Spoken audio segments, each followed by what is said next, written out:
आपकी तवज्जो चाहूंगा। जो राइट ग्रुप वाले हैं अगर थोड़ा सुन लें 2 मिनट, मैं रिक्वेस्ट करूंगा सबसे थोड़ा कोऑपरेट करें। एससीआर की फैकल्टी के लिए एक शेर है,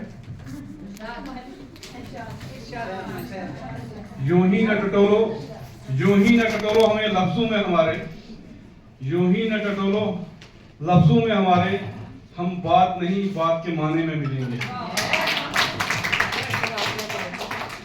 काबिल इज्जत workshop coordinator Neeraj Jamal ma'am, SCR की फैकल्टी की बाकी member Meena Thakur ma'am, कामया ma'am, और इस वर्कशॉप में आए हुए जिला जम्मू प्रोविंस के मुख्तलिफ जिलों से आए हुए फैकल्टी मेंबर्स, आप सबको मेरी तरफ से आदाब, अस्सलाम वालेकुम और गुड आफ्टरनून।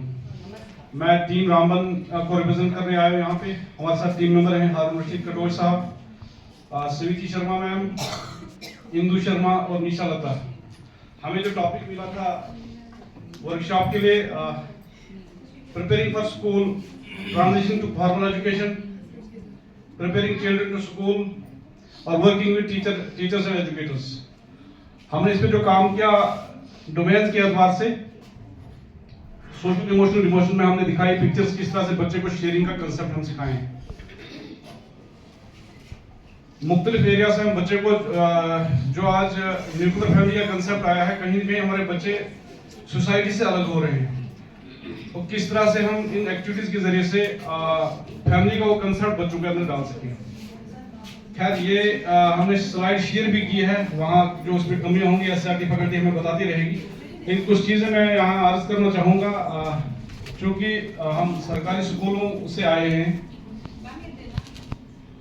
हमारी रियासत का मैं कहूँगा मेजर जो पॉपुलेशन के एरिया हमारे स्कूलों में पड़ता है, 80 से 90% मैं कहता हूँ बच्चे जो है हमारे सरकारी स्कूलों में हैं, और सरकारी स्कूलों में हाईली क्वालिफाइड टीचर हैं।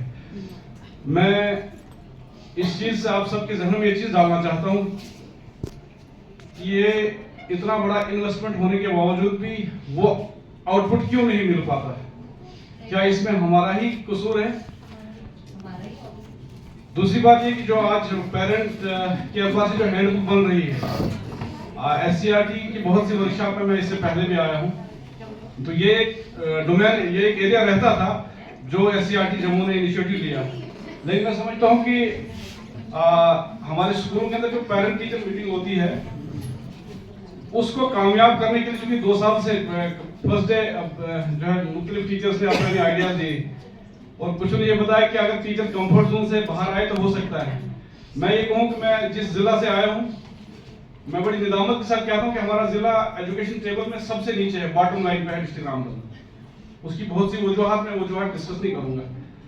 लेकिन मैम हमारे स्कूलों के अंदर जो चैलेंज आ रहा है सरकारी स्कूलों के अंदर, क्योंकि जो गैर सरकारी स्कूल है वहां तो हाईली क्वालिफाइड क्रिमिनल सोसाइटी के बच्चे जाते हैं, लेकिन चैलेंज तो हमारे सामने ये है कि जो हम पेरेंट टीचर मीटिंग करते हैं तो पेरेंट ये हमसे ये सवाल करता है कि हम क्यों आए स्कूल में, हमारा दिन जाया होता है, क्योंकि वर्किंग क्लास, लेबर क्लास ज्यादा है, मजदूर तबका ज्यादा है।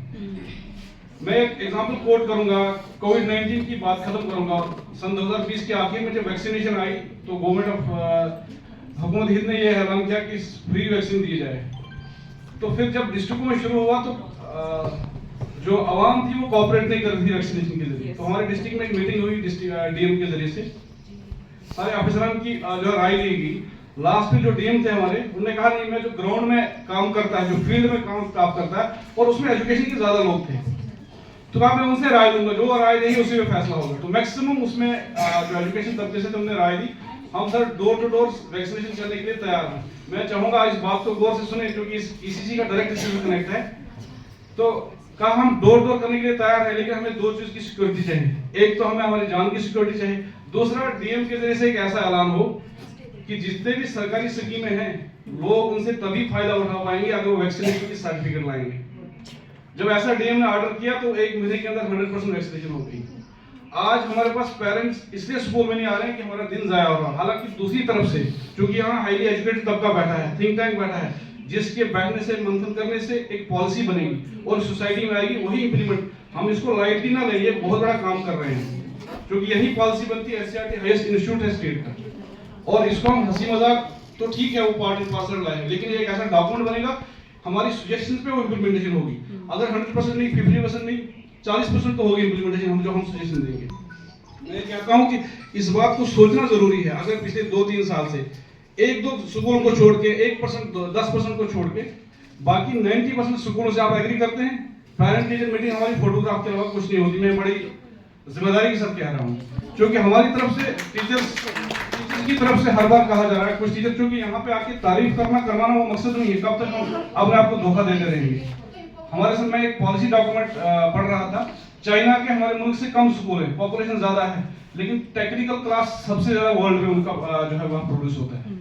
तो हमारे मुल्क के अंदर स्कूल ज्यादा है, तो क्या वजह है हम वो क्रिएट नहीं कर पा रहे हैं। हमारे पीएचडी धनाधन पास आउट हो रहे हैं, एमफिल आ रहे हैं, जबरदस्त तरीके से आ रहे हैं, लेकिन वो चीज मतलूब है वो पैदा नहीं हो रही। यानी इस वक्त एससीईआरटी का काम है, एससीईआरटी पे जिम्मेदारी बनती है, जो इनके पास रिसोर्सेज है, जो डेमो प्रोविंस के अंदर 10 डिस्ट्रिक्टों के अंदर रिसोर्सेज हैं, उनको यूटिलाइज करके खासकर पेरेंट्स के एतबार से कि गवर्नमेंट की तरफ से ऐसी इंस्ट्रक्शन आए कि जो पेरेंट स्कूलों के अंदर सरकारी स्कूल में बच्चे डाल रहा है, अगर वो पेरेंट टीचर मीटिंग में नहीं जाता है, वो किसी भी सरकारी स्कीम का तब तक फायदा नहीं उठा सकता है। हालांकि सख्त कुछ साइड एग्री नहीं करेंगे, लेकिन जब तक इस किस्म का इकदाम उठाया जाए, हम वर्ल्ड लीडर स्कूल से प्रोड्यूस नहीं कर सकते। ये शायद कुछ लोगों को मजाकिया लगे, लेकिन मेरी इस बात को सोचना चाहिए। क्यों, वजह क्या है कि हमारे सरकारी स्कूलों के अंदर हाईली क्वालिफाइड तबका है, हमसे बड़ा गोल्ड मेडल यूनिवर्सिटी से, टॉप मोस्ट यूनिवर्सिटी से। अगर हम प्राइवेट स्कूल का मुहासबा करें, चाहे जितने बड़े मैं नाम नहीं लूंगा किसी का, वहां उनका उतना इंफ्रास्ट्रक्चर नहीं है पढ़ाने के एतबार से, रिसोर्सेज के एतबार से। फिर भी क्यों सरकारी टीचर या बताया जाता है कि सरकारी स्कूल के टीचर ही सरकारी स्कूलों में दाखिल करें, क्यों नहीं वो लोग जो पॉलिसी बनाते हैं। मैं कि नेगेटिविटी की बात नहीं करता, मैं ही करता हूं कि अगर हमें अपने मुल्क की सालियत के लिए, अपने वतन अजीज की मोहब्बत अगर हमसे है, हमें अपने वतन अजीज से मोहब्बत है, तो क्यों ना हम अपने स्कूल से शुरू करें। और ये मैम 1 दिन का 2 दिन का काम नहीं, ये एससीईआरटी की रिस्पॉन्सिबिलिटी है, एससीईआरटी की टीम की रिस्पॉन्सिबिलिटी है कि ऐसा पॉलिसी डॉक्यूमेंट बनाए। और हालांकि ये टफ है, टफ डोमेन है, लेकिन कोई भी काम जब इंसान शुरू करता है पहले कदम से, वो कहीं न कहीं इख्तिताम तक पहुंचता हो। यहाँ तक जो 3 दिन थे, हालांकि ये कम थे, जैसे मैम ने जेडी मैम ने पहले बताया, लेकिन जब भी एससीईआरटी में इंसान आता है, मैंने शेर से ही कहा कि हमें बाद में नहीं, हम आपके बाद के माने में मिलेंगे, कुछ न कुछ नई चीज सीखने को मिलती है। और जो आज पेरेंट वाला एरिया रह रहा था, जो पिछले 4-5 साल से एससीईआरटी के साथ, खासकर ईसीसी के साथ मुंसलिक हैं, ये वाले एरिया में जो हमारी सजेशन थी, हमने कोशिश की है, उस सलाइड की वजह से हमने ग्रुप में डाल दिया है। बाकी मैं मीना मैम का, कोऑर्डिनेटर मैम का और कामनी मैम का और इन तमाम फैकल्टी का शुक्रिया अदा करता हूँ कि जब भी आते हैं बड़ी बहुत मोहब्बत से और हमें अच्छे तरीके से ट्रीट करते हैं। शुक्रिया।